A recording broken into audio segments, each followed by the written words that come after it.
Hey awak yang tu lah. Jangan lupa subscribe channel kita, tanda sokongan. Terima kasih. Assalamualaikum and hi everyone, so welcome back. Jadi dalam video kali ini kita nak discuss berkenaan dengan chapter 7 iaitu Simple Harmonic Motion and Wave. Okay, jadi kalau ada yang tanya saya, Madam chapter 5 tak ada ke? Chapter 6 tak ada ke? Okay, jadi kalau chapter 5 berkaitan dengan circular motion in my YouTube channel, and then you cari semester 1 physics materials, and then you scroll sampai you jumpa satu folder which is chapter 5 circular motion. Jadi untuk chapter 5 circular motion tiada apa-apa perubahan, okey? Tiada apa-apa perubahan. Jadi saya masih kekalkanlah video-video yang lama di sini, soalan-soalan, short notes animation, and then you boleh check lah dekat sini, okey? And then about chapter 6, which is chapter 6 dia tak masuk final exam awak pun telah selesai, okay, assignment iaitu tugasan for chapter 6 rotation of rigid body. Dulu dia chapter 8, sekarang dia chapter 6 lah. Sama juga dengan circular motion, dulu dia chapter 6, so sekarang chapter 5. Bendanya sama juga untuk circular motion dan juga rotation of rigid body. Okay, so you boleh refer kedua-dua video ini jika perlukan. Saya rasa awak akan fokus on chapter 5 lah, sebab chapter ini akan masuk final exam yang akan menjelang tak lama lagi. Okay, so untuk kali ini kita akan go through chapter 7 which is Simple Harmonic Motion and Wave. Dulu tajuknya lain lah, dulu kita separate. Okay, Simple Harmonic Motion lain, chapter 9, and then kita akan ada Mechanical Wave, chapter 10. Okay, sekarang kita dah combine untuk syllabus baru bermula sesi ini. Boleh Okay, so jadi kenapa saya nak focus on the derivation of equation for Simple Harmonic Motion? So for this session, start from this session, actually we have a different method in order to derive equation of Simple Harmonic Motion. Okay, so jom kita mulalah. Okay, untuk lihat dulu subtopik yang pertama berkaitan dengan derivation of equation for Simple Harmonic Motion. Okay, so jom kita mula. Jadi dalam video kali ini kita nak discuss berkaitan dengan derivation dalam subtopik 7.1 under Kinematics of Simple Harmonic Motion. Okay, jadi kalau you compare video kali ini dengan video sesi lepas di mana derivation of equation for displacement, velocity and also acceleration, video kali ini akan melibatkan trigonometry, but untuk sesi lepas punya syllabus, okay, kita tunjuk derivation dia berkaitan dengan konsep perbezaan, which is in mathematics we have differentiation. Okay, so you need to differentiate equation displacement in order to get velocity equation, and then you differentiate velocity equation in order to get acceleration equation. Okay, but before we start the derivation, so look at here. Okay, one of the example for the simple harmonic motion system is simple pendulum oscillation. Okay, jadi kita nak fahamlah apa definition of simple harmonic motion. Simple harmonic motion tu sebenarnya apa? So yang pertama sekali, simple harmonic motion is the back and forth motion, okay, of an object about a fixed point, a periodic motion without loss of energy. So let's say here I have a video. You can see we have an object here and the object is at a fixed point. So what happened to this bob of the pendulum? So it will move back and forth to the right and then back to this fixed point and then move to the left and then come back to the fixed point. Okay, so you can see here. Okay, so before that, at this point, we call it as the equilibrium position. So, equilibrium position, kita tulis sebagai y equal to 0 meter. Okay, and then when the object moving to the right, you can see here, okay, when the object is moving to the right. Alright, so look at here, when the object is moving to the right and when it achieves the maximum displacement, okay, for example, at point N here, so at point N here, the displacement y is equal to positive A. Kenapa positive? Sebab dia ke kanan. Okay, and then we measure from the equilibrium position here, okay, y is equal to 0, but at this position, y is equal to positive A. And then it will move to the left, and from the equilibrium position here, so this point is y is equal to negative A. Okay, alright, so you can see here when the object is moving to the right, there is an acceleration, okay, that is directed in opposite direction, which is to the left. Maknanya ada satu acceleration, means that akan ada satu net force F is equal to ma yang akan tarik objek ini kembali kepada equilibrium position. Okay, tapi bila dia travel ke kiri at this point, you can see that the arrow of the acceleration is opposite direction, which is to the right. Okay, so maknanya akan ada satu daya bersih yang menyebabkan objek itu kembali pergi ke equilibrium position tadi. Okay, so kita tengok point yang kedua dekat sini, the acceleration of a body. Okay, so the acceleration here is directly proportional to its displacement from the equilibrium. So the displacement we measured from the equilibrium position. So kalau kita tarik sikit saja dekat sini, means that acceleration dia akan kecil sikit lah. Tapi kalau kita tarik sampai point N tadi, apa berlaku? Acceleration dia akan semakin besar. Okay, so maksudnya dekat sini semakin besar nilai displacement Y ni. Kalau objek tu dekat sini, so kecil je lah dia punya acceleration. Kalau dekat sini pun sama. Sekejap saya label. Contoh dekat sini kan. Contoh ni dekat point K, point L, point N. Okay, maknanya, okay, you can see, okay, at point N, dia punya displacement dia paling besar kan? Kita ukur daripada sini ke sini. So, bila Y is increasing, what happened to the value of the acceleration at this point? Okay, the acceleration is bigger. Okay, the acceleration is bigger, ataupun kita kata acceleration is maximum at this point. Acceleration is maximum at this point. Sama juga dekat sebelah kiri, acceleration is maximum when Y is equal to negative A. Negative A ataupun positive A. Okay, so kalau kat sini acceleration ni kecil sikit lah. Kat sini pun kecil, kat sini yang paling besar. So bila dia turun, kecil balik, kecil balik, kecil balik, sampai dekat sini acceleration dia is equal to 0. Kita kata at equilibrium position, acceleration is equal to 0. Okay, and the third point is direction of the acceleration. Tadi saya kata apa? Direction of the acceleration is always opposite direction to the direction of the displacement. So the direction of the acceleration A is always opposite to the direction of the displacement Y. You can see here, okay, kalau objek itu bergerak ke kanan, that's mean direction of displacement is positive, right? So that's why Y equal to positive A. Tetapi, nampak sini, arrow acceleration kita adalah ke kiri. Tapi kalau objek itu dekat bahagian kiri pula, Y kita adalah negatif, but acceleration must be positive. You can see that the direction of the acceleration here is to the right. So, always remember, okay, that A always opposite to the direction of the displacement Y. Kalau Y dia adalah positif, acceleration punya direction akan jadi negatif. Sebaliknya, bila Y equal to negative A, acceleration dia akan jadi positif. Okay? Okay, sekarang kita tengok pula contoh kedua bagi simple harmonic motion yang melibatkan frictionless horizontal spring. Okay, so you can see, so let's say O is the equilibrium position. And when the object is moving to the right, so means that the displacement is positive Y. But when the object is moving to the left, so kita ukur daripada equilibrium position to this point, okay, dia punya displacement dia adalah negatif. Okay, you can see here that the direction of the acceleration always opposite direction with the displacement.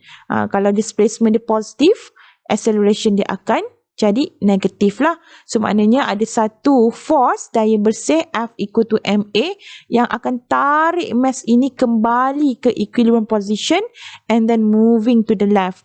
Tapi bila sampai dekat point negative Y ni pula, akan ada satu acceleration pula akan tarik dia ke kanan, which is opposite direction lah. So look at this animation, you can see.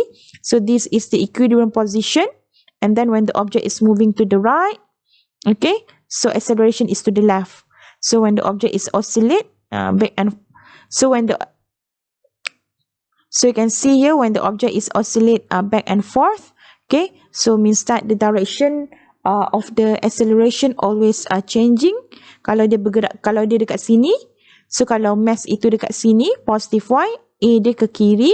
Tapi kalau dekat negative Y, A dia akan ke kanan. Okay. So yang ketiga ni pula adalah berkaitan dengan vertical spring oscillation. Sama juga. Okay, this is the equilibrium position. So what happen when the object reach the negative Y displacement? Okay, kenapa negative? Sebab ke bawah lah.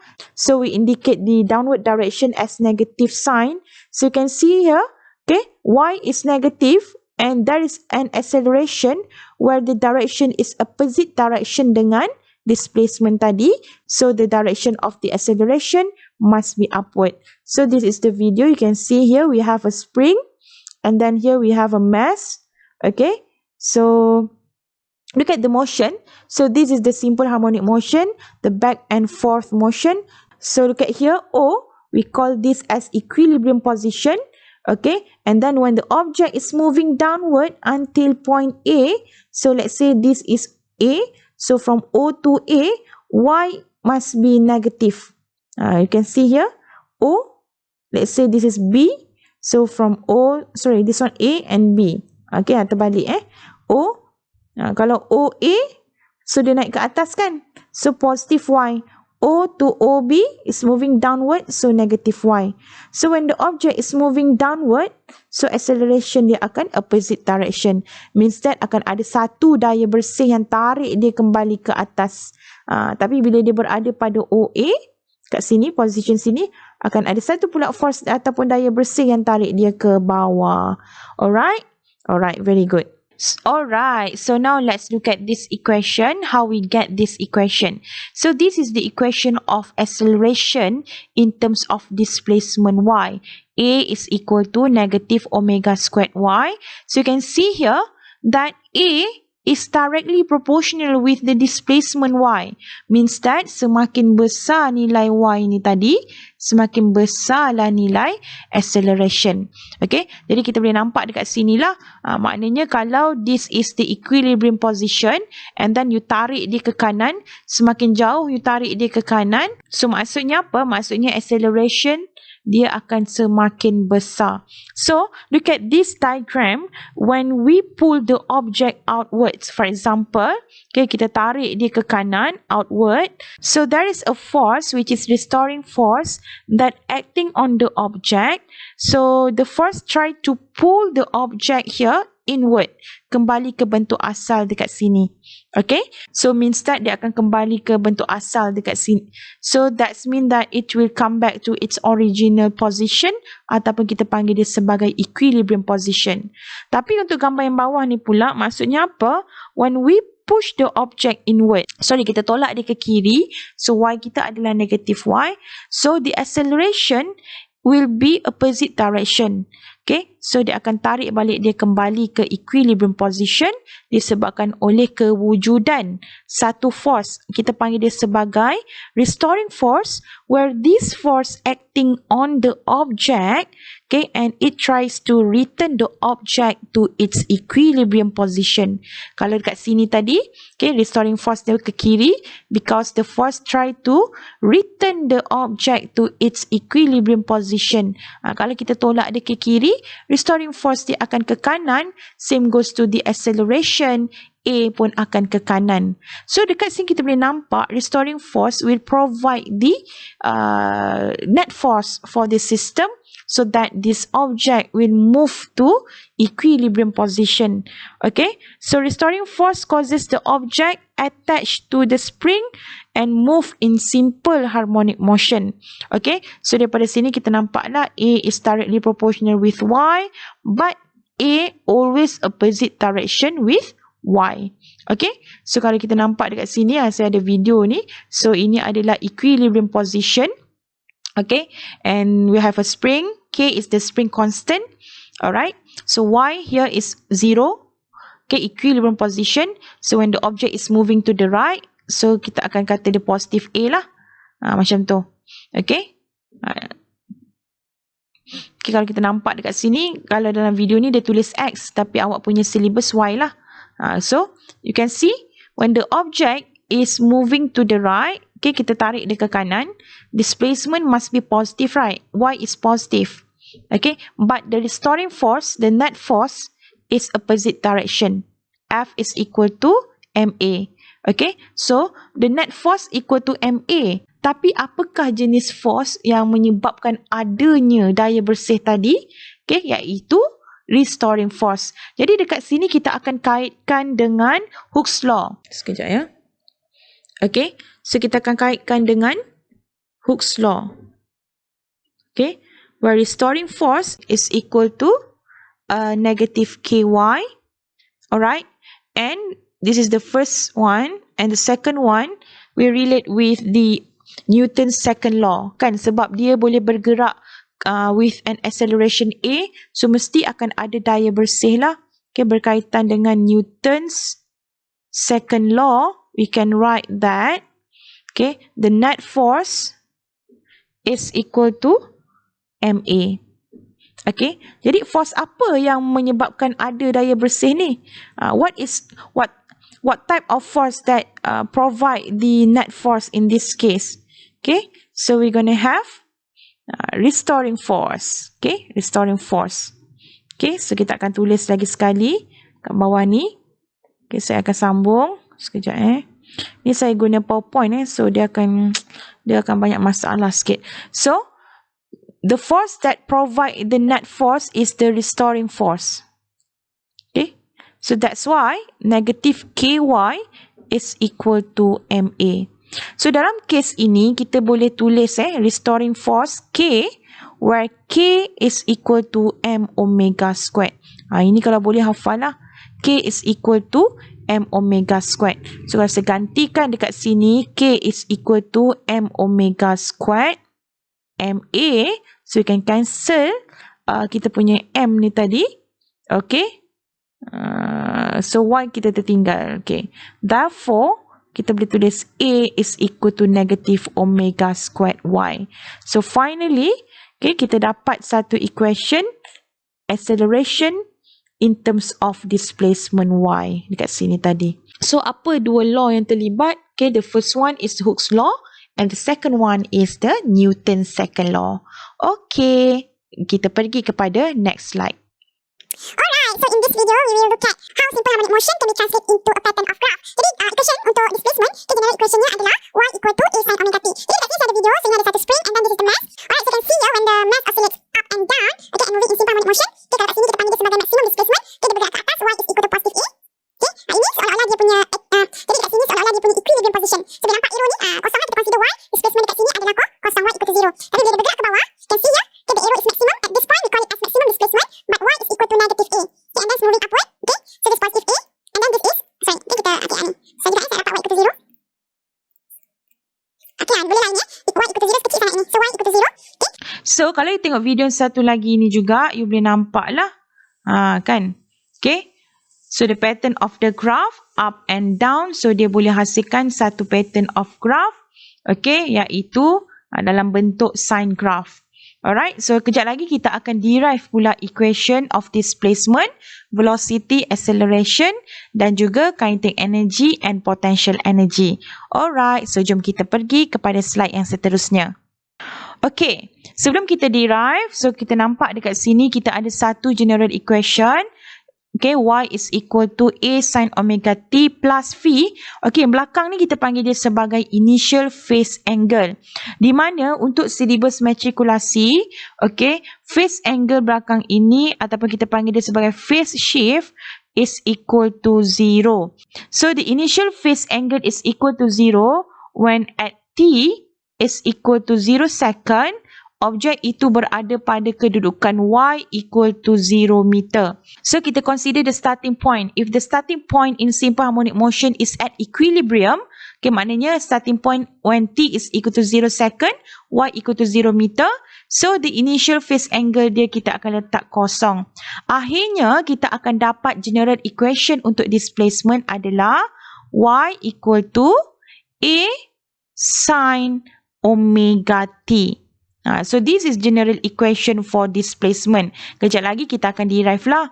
Okay, jadi omega, macam mana kita nak kira omega?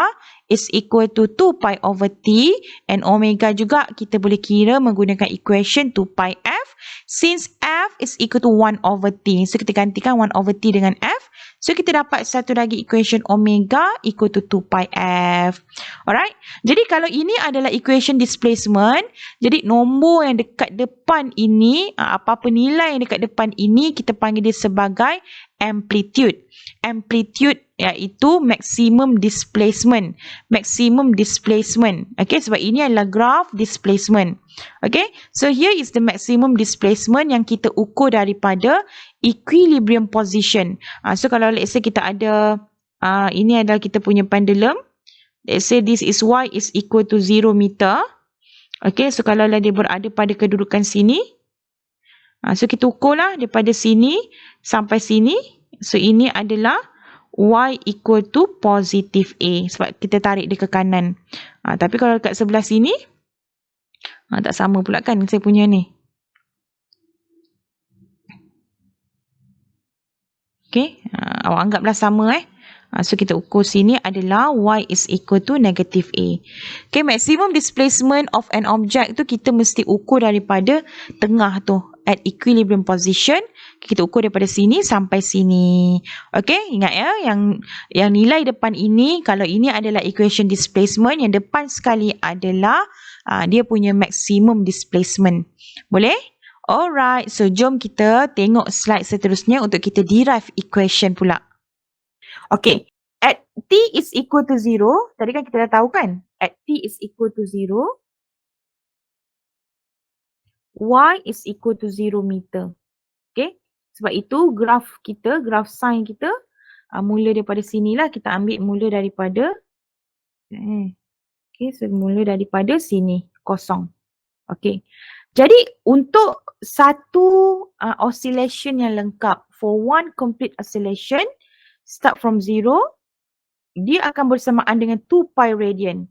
0, okay, pi over 2, quarter oscillation, half oscillation, 3 pi over 2 oscillation and 2 pi oscillation. Nampak macam ni, dia akan jadi macam ni.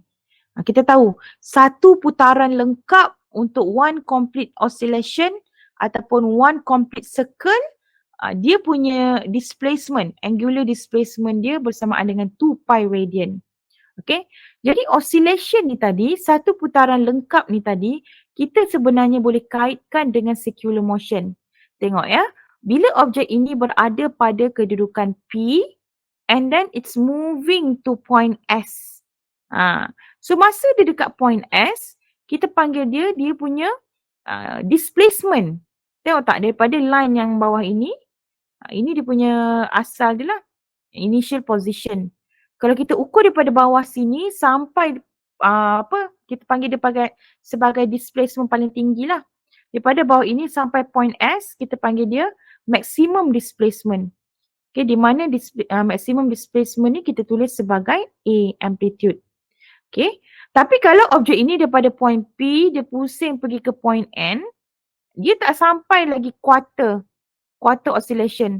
Quarter oscillation adalah daripada P, kat sini P, okay, kat sini dia bermula daripada dia bermula daripada sini P, okay, lepas tu sini N, sini S, okay, so kalau kita nampak dekat situ, okay, sini adalah P, N, S.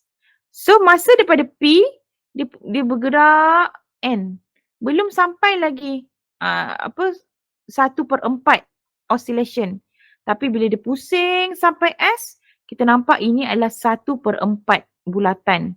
1/4 oscillation, dia punya theta dia, angular displacement bersamaan dengan pi over 2. Lepas tu objek tadi daripada S, okay, sekarang dia turun. Dia dah turun. Ini paling tinggi dia boleh pergi. Ini maximum displacement. Lepas tu dia pun turun. Turun sampai sini. Dia kembali kepada y equal to 0. So from S, kalau saya letaklah sini L. Kan? So sinilah L. So dia akan turun. Daripada S, so dia akan turun semula pergi ke, so dia akan turun semula pergi ke S. Daripada S dia akan turun semula pergi ke L. Masa dekat L ni, Y dia kosong. Okay, Y dia kosong. S turun semula ke L. Lepas tu dia pergi ke mana? Okay, it's moving in opposite direction. L pergi ke T. Okay, T dekat sini and then back to P. P kat sini lah. Where P is equal to Y equal to 0. Okay, so kalau saya tunjuk video ini kepada awak, cuba tengok. Okay, so kalau awak nampak ni, objek yang colour purple ni, dia moving ke atas, upward and downward. So dia exhibits this simple harmonic motion. Maknanya dia bergerak naik ke atas, turun ke bawah, naik ke atas dan turun ke bawah. Okay, macam tu. So this is simple harmonic motion.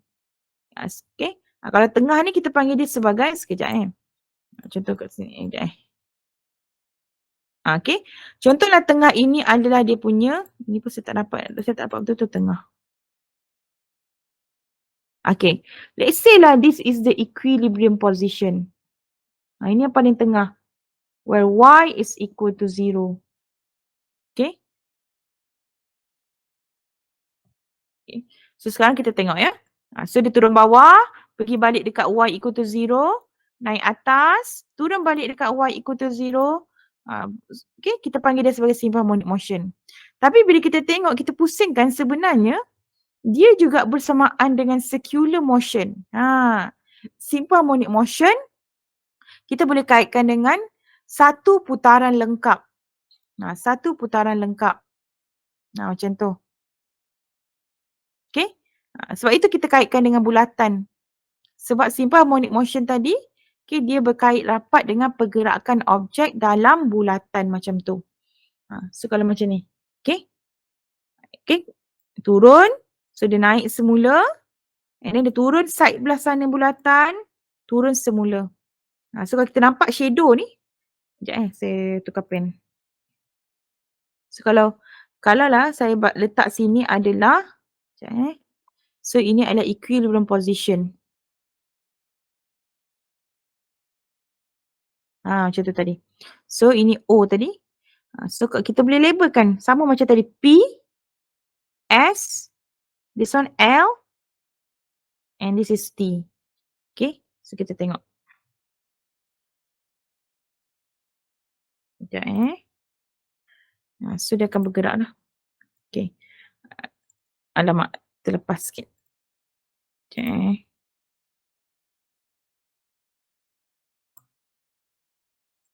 Okay.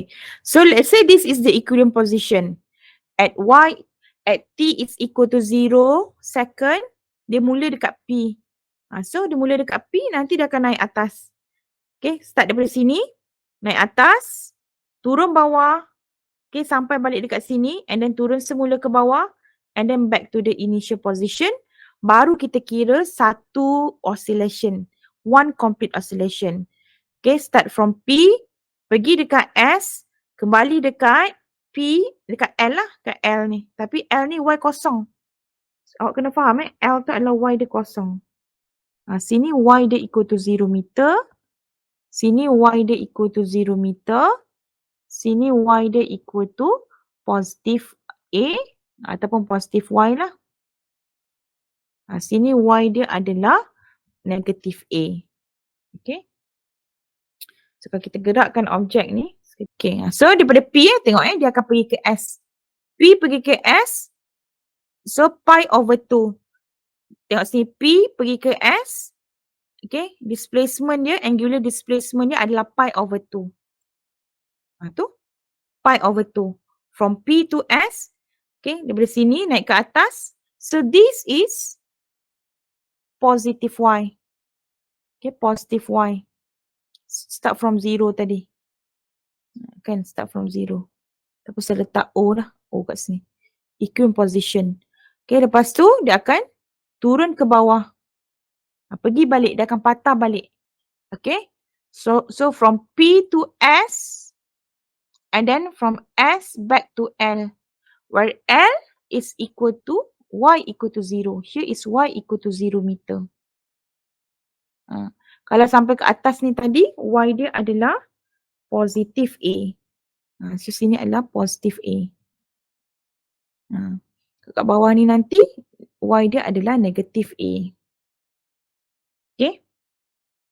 Kita play sekejap. Okay. So dah pergi dekat S. Mana tadi?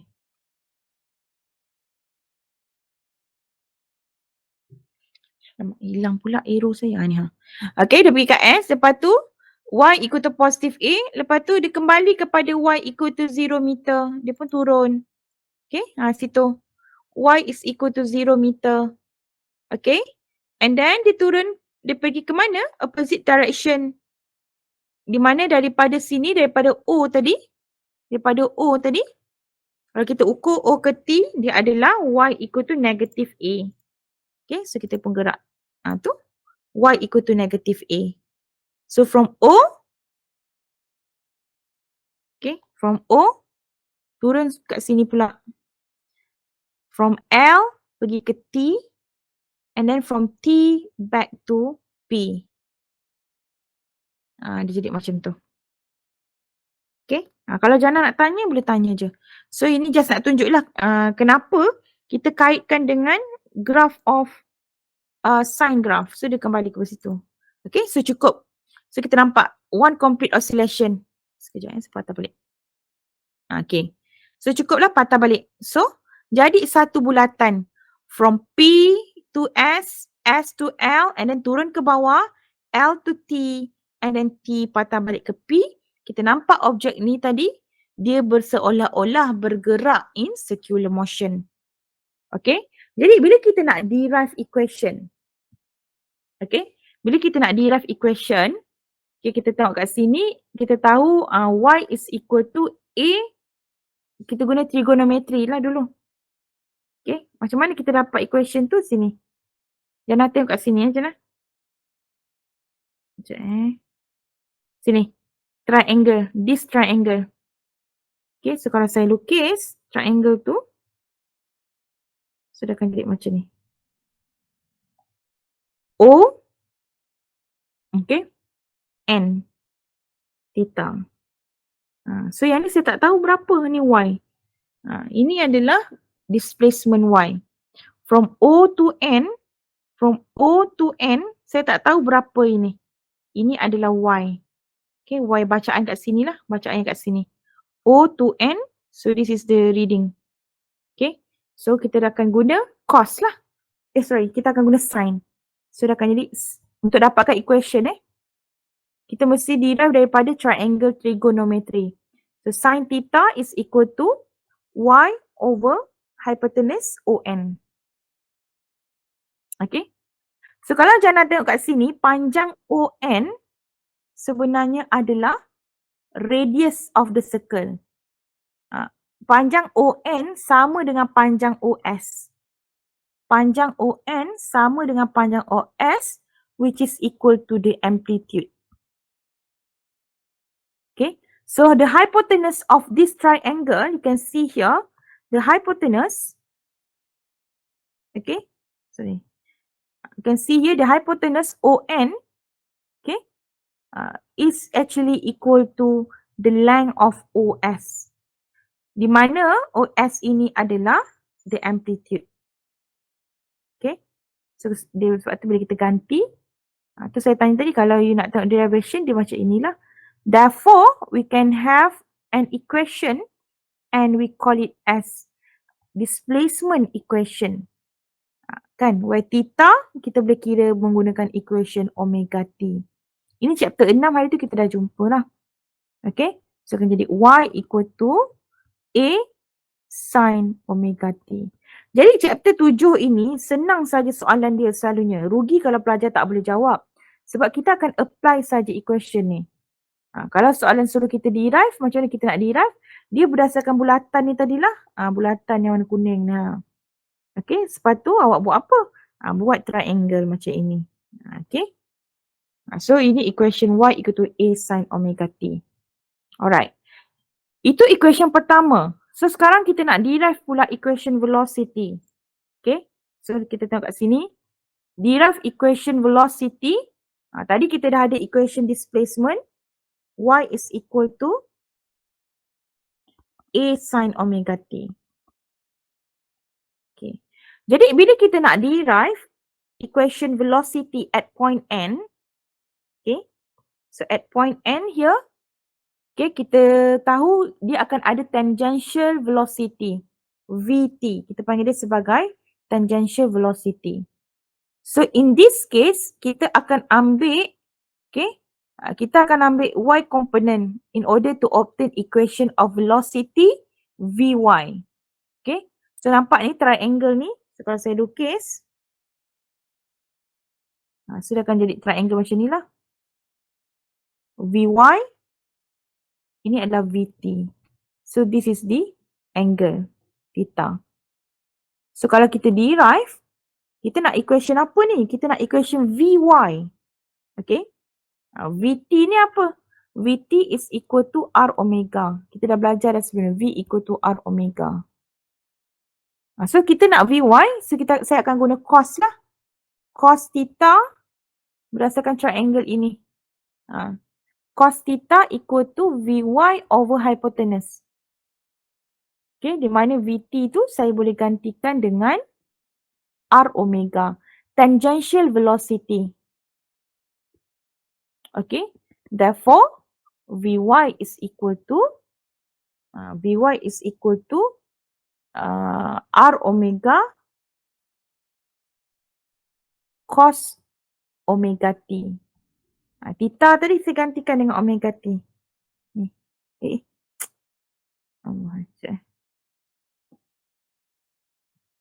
Theta tadi saya highlight sikit. Ni equal to omega t. Okay, jadi sekarang saya bagi tahu awak tadi the radius, okay? The radius here is actually equal to the amplitude. So kita boleh gantikan R, okay, nilai R which is the radius of the circle, okay, dengan A lah, amplitude. Therefore, akhirnya you akan dapat Vy, okay, Vy is equal to A omega cos omega t. Okay. Ini memang kena hafal. Saya tak sure lah dia bagi ke depan ke tak. Okay, kalau dia tak bagi, kena ingat lah. Ini.